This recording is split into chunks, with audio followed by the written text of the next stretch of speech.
Let's move on now to the basic problems that you face with abuse of domain names. So the first one I would bring to fore, which everybody knows, is cyber squatting. Basically, somebody knows, for instance, that this domain name is very valuable. Say, let's take an example of ciopakistan.org. Now, they think that CIO Pakistan would obviously want this because ciopakistan.com is something that somebody is using. So somebody goes out there, acquires ciopakistan.org, and then basically squats upon it and sets it up with either a parking page or a pay-per-click page or whatever else, maybe not even a page at all. And basically when CIO Pakistan wants to acquire it, they say, well, I guess if you really want it, you're going to have to pay me $1,000 or $2,000 or whatever they ask you for. And so that is a form of, I guess, loosely put, blackmail. And brand protection requires vigilance, not just of your trademark, but here now we're entering into the cyberspace also of your domain name and your presence of your brand name in the cyberspace. So you want to be careful of those sort of activities and take immediate action as you can, because if you don't take immediate action, what you're doing is you're consenting to that other party holding that domain name. So if ciopakistan.org is being held by somebody else and you just continue over years not to object to that, it could be considered a lack of vigilance on your part, and your rights over that domain name or to object to that domain name or its use may become fairly diminished. So I would caution you to take immediate action. What other sort of abuses could businesses and others, individuals, suffer? So for instance, somebody acquires a domain name zahidjamil.com and decides that on this website they're going to put material about Zahid Jamil. Now, obviously, it's not stuff that I have put up or authorized to be put up there. It could be defamatory, it could be inaccurate, it could be misguiding to other people, it could actually just be a form of spoofing. And I want to protect myself against that. So it's not just squatting, it's also impersonating. And then basically, if you're a big company, say you're Unilever and you have a big brand and a website is set up and you think that this belongs to that brand, you may actually start putting up ads. The squatter may start putting up ads onto that website, and through Google and other mechanisms could start collecting revenue because people are coming to this website thinking that they're coming to visit to a website which is associated with that brand. So the dilution of that brand, the reputation of that brand, and the fact that somebody else has started to make money off that brand name becomes an issue. And that's another form of abuse, and actually someone's making money off it. So I would caution again businesses and individuals who want to protect themselves against that to take action and take precautions against that.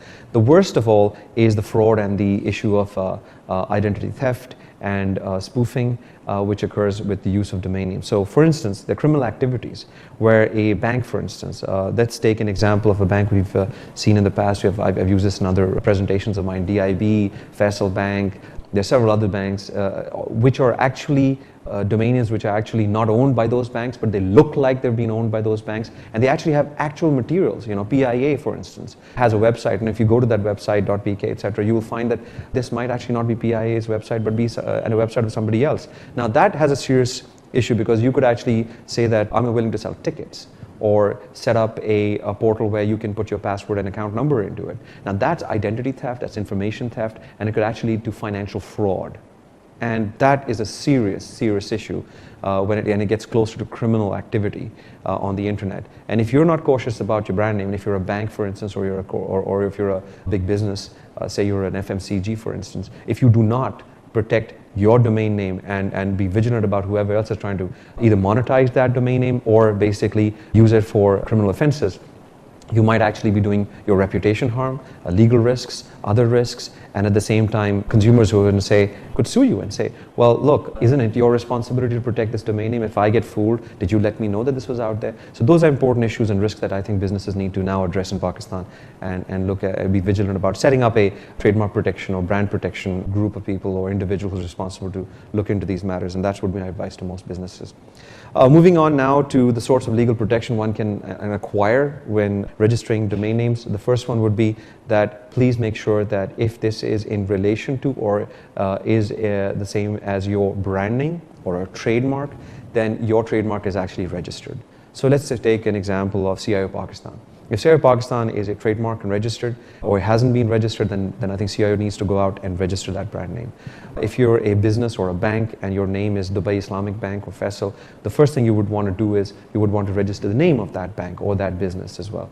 That gives you certain protections under the law to say, look, I'm not just saying that I have a trademark, but I actually have a registered certificate from a trademark registry showing that I actually have registered this trademark. So I have rights and interests within or connected to this brand name and this name on the internet. So I think that would be the first stage. The second, in Pakistan, recently with the ordinance, the trademark ordinance and amendments there too, domain names have actually become registrable mandatorily for businesses. So if anybody's trying to sell goods and services and they do that over the internet, they are bound by law under Pakistan trademark law to basically register, just like they would register a trademark, would also register the domain name. It would be the same form as that of a trademark, Form TM, Form number 1, and you'd go out there and while you're acquiring this domain, you would also have to register with the trademark registry in Pakistan.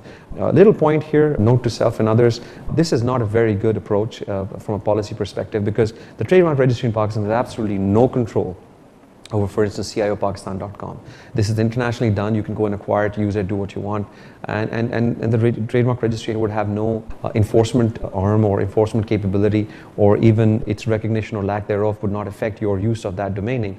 So therefore, it is a highly ill-advised policy that was implemented as part of that law. But nonetheless, the law is as it stands, which is that you should register your domain name also before you acquire it. So before you go to GoDaddy and acquire it, technically what you're supposed to go is go to the trademark registry, apply for it, wait for 3 years like you'd wait for your trademark registry. Once they give you your registration, then you would basically be able to go out there and purchase that domain name. Don't forget, this is renewable every 3 years or 5 years, and you'd have to keep paying the trademark registry for basically having your domain name, although they have nothing to do with it. Nonetheless, moving on from there, there's another mechanism that is used by businesses, for instance, or people who use domain names or have portfolios, and that is of proxy, which means that when you register it, you don't register it in your own name, but you register it in the name of a proxy or a third party, or in Pakistan we would call it a Benami sort of registration. And that mechanism is also used, so that nobody actually can get through that veil and to figure out who actually owns this. This is actually used a lot by even those people who want to maintain the privacy, but also by individuals who are trying to either cyber squat or monetize or conduct some sort of financial frauds. So anyway, but this is something, it's information that maybe businesses ought to know about.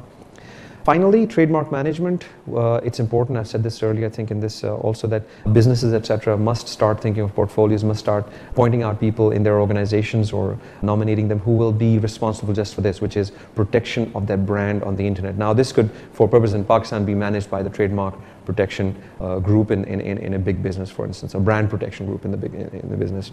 But it's an important area, and I think that's one of the practical ways that you'd start implementing as well.